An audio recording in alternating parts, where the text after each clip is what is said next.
Hey guys, Mark here from Ratings.com, and today we're comparing the Sony WH-XB900N to the WH-1000XM3. The XB900N is the latest wireless noise cancelling over-ear from Sony with a similar design to the WH-1000XM3, but in a more affordable format. They have about the same list of features, so they're both wireless noise cancelling headphones that deliver on bass. So which one should you choose? Also, the XB900N being cheaper, do they provide a better value, or are you better off spending a little more and going for the XM3 instead? Well, in this review, we'll be comparing the design, sound quality, isolation, and leakage, as well as the active features and connectivity. But as always, let's start with what's in the box.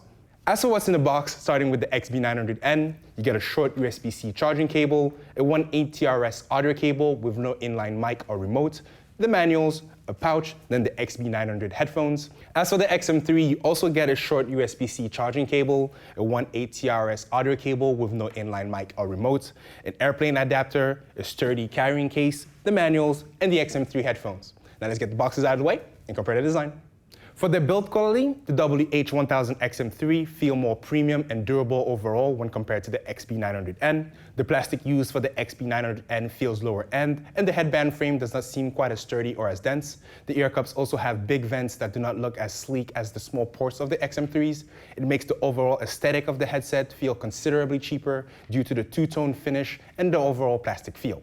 The 900Ns also do not come with a convenient carrying case like the XM3, and instead come with a pouch, which is disappointing even if they are a little bit cheaper.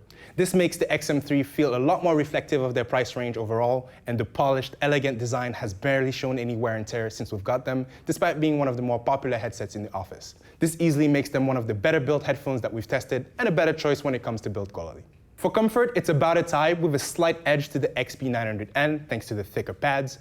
As a result of the thicker padding, the XB900N also has slightly deeper ear cups that will not touch the tip of your ears, which some may have issues with when wearing the XM3. They're also a bit lighter, which some may prefer, although the rest of the ear cup design is fairly similar. On the other hand, the XM3's headband has a slightly lower profile overall, and the yokes feel a little bit denser, but in terms of fit, it doesn't change much. And both headphones should be comfortable enough for you to keep wearing for hours of listening, although they may get a bit warm after a while. Control scheme-wise, there's practically no difference between the two models except that you get slightly more adjustment options on the noise cancellation feature of the XM3. They both have a touch-sensitive control scheme on the right ear cup. Swiping up and down adjusts the volume, and left and right skips and rewinds track. A double tap on the surface pauses and plays your audio, and the power button on both headsets doubles as the pairing switch if you press and hold. You can also use the palm cover gesture on the right ear cup to quickly put the headphones in talk-through mode in case you need to pay attention to what's going on around you. The biggest difference in the control scheme between the two headsets is that holding down the noise-canceling ambient button enables the noise-canceling optimizer on the XM3.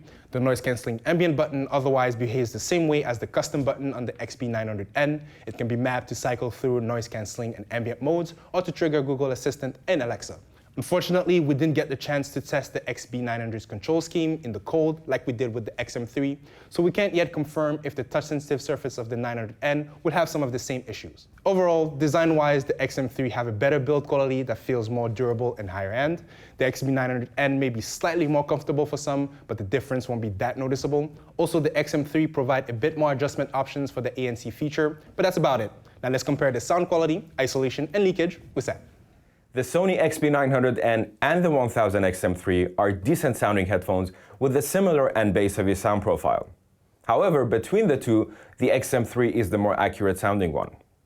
But before looking at their measurement results, we are going to play a recording we have done with these two headphones, so you can get an idea about how their sound compares for yourself. Just keep in mind that this is a relative comparison and not an absolute one. So it is good for seeing which headphone has more bass or treble, for example, but you won't be able to judge the actual sound profile. And if you get one of these headphones and listen to the same track that we've used here, you most likely won't hear the same thing.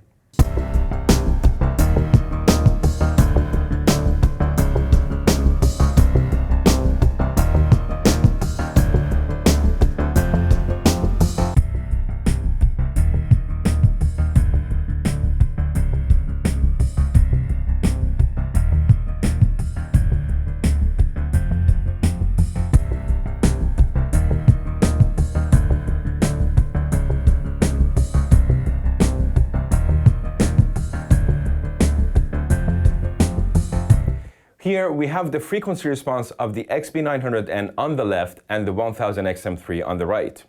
As you can see, both of these headphones have an extended and heavy bass, but the XB900N is slightly more bass heavy than the XM3, especially in the low bass region.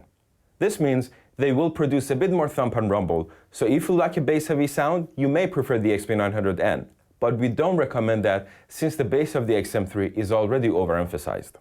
In the mid-range, the XB900N shows a wide 4 dB dip which thins out vocals and lead instruments and nudges them towards the back of the mix.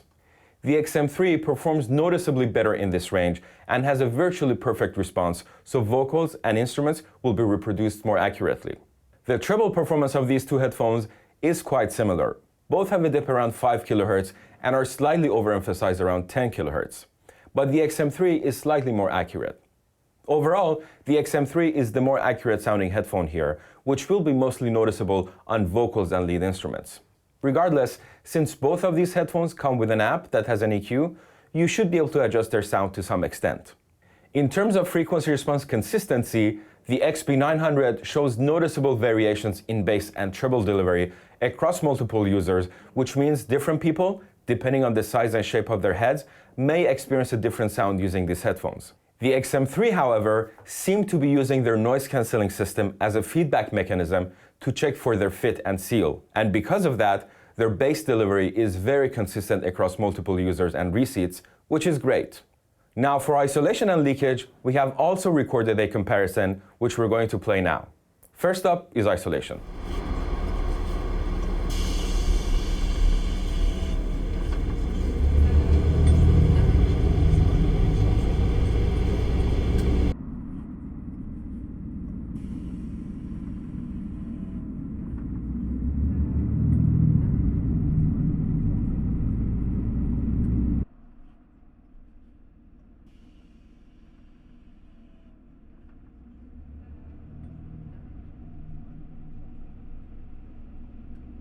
As you probably noticed from the recording, the WH-1000XM3 is the clear winner here.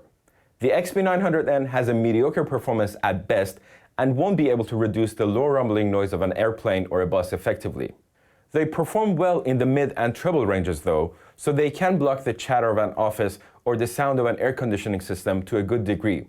The XM3, however, has one of the best ANC systems we have measured so far and outperforms the XB900 by a big margin throughout the frequency range. Now let's listen to the leakage recording.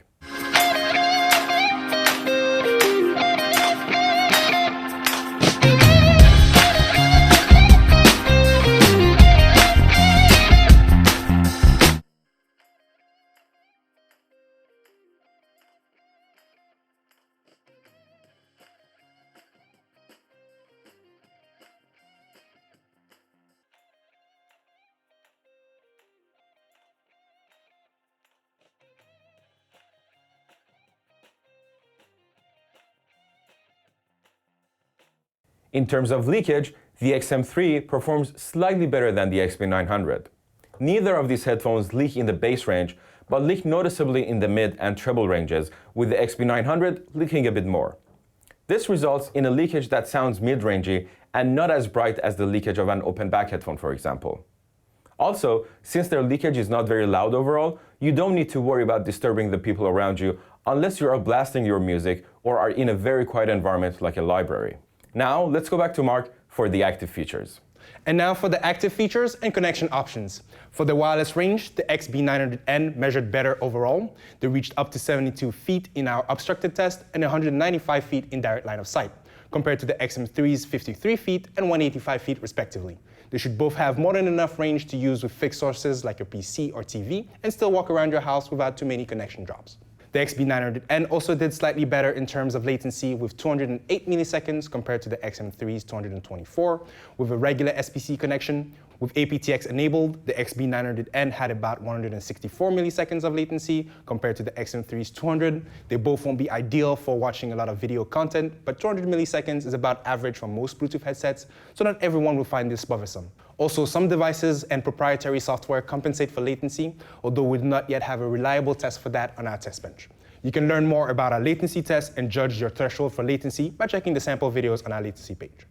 For the battery life, here the WH-1000XM3 did a lot better than the XB900N, mostly thanks to the shorter charge time. The XB900N have a longer battery life, lasting 38.3 hours in our battery drain test compared to the XM3's 27 hours. Unfortunately, they also took 5.9 hours for a full charge, which is considerably longer than the XM3 2.2 hours, despite also having a USB-C charging port. This makes the 900N a lot less convenient than the XM3 when you need a quick charge for the road or forgot to plug in your headsets overnight, and this may be a deal breaker for some. On the upside, they can both be used passively when the batteries die, and you have an auto-off timer when you're not paired to anything that you can adjust directly in the app. App-wise, they are both quite good, although you do get slightly more features on the XM3 than you do with the XB900N. The 900Ns with the Headphones Connect app gives you access to adaptive ambient and sound position control. You also get access to room effects, a 5-band EQ with presets you can customize, an in-app player, sound quality modes, and an auto-off timer setting.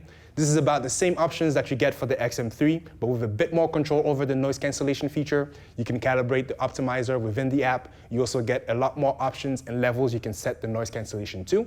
Overall, the Sony Headphones app feels useful with either headset and adds a lot of customization options to make the headphones more versatile to listening preferences and taste, which is nice. For the connection options, they are both Bluetooth 4.2 headphones with NFC for easy pairing with mobile devices. They also both come with a 1.8 TRS audio cable that does not have an inline remote or microphone, but does provide audio passively even when the batteries are dead. They also both charge via a USB-C port. Unfortunately, they do not have audio over USB like some of the other headphones that we've tested. They also do not have full multi-point pairing, so you won't be able to use them simultaneously with two Bluetooth sources like the Bose QC35 II unless you separate the audio and phone channels. So in the end, which headset should you get? Well, for most, saving up and getting the higher-end XM3 would be more advantageous and provide a better value. The XB900N are comfortable, decently well-built, and fairly easy to use. They also have an excellent wireless range, a very long battery life, and a bass-heavy sound that some may like and that you can always EQ in the app if you want to. However, the noise cancelling is nowhere near as good as that of the XM3s. The XM3 also have a bit more control options, a shorter charge time, which is convenient, and a much better, premium-looking design that feels reflective of their price range. If you just like the look of the Sony design and like a lot of bass, then the XB900N could be a good choice, but for most, the XM3 deliver a superior performance for not that big a difference in price. So get those instead if you can. And that's pretty much it. Are you interested in getting the XB900N instead of the XM3? If so, let us know why in the comments. We love your feedback. You can also check out all our measurements on our website. And if you like this video, subscribe to our channel or become an insider for access to our latest test results first. Thank you for watching, and see you next time.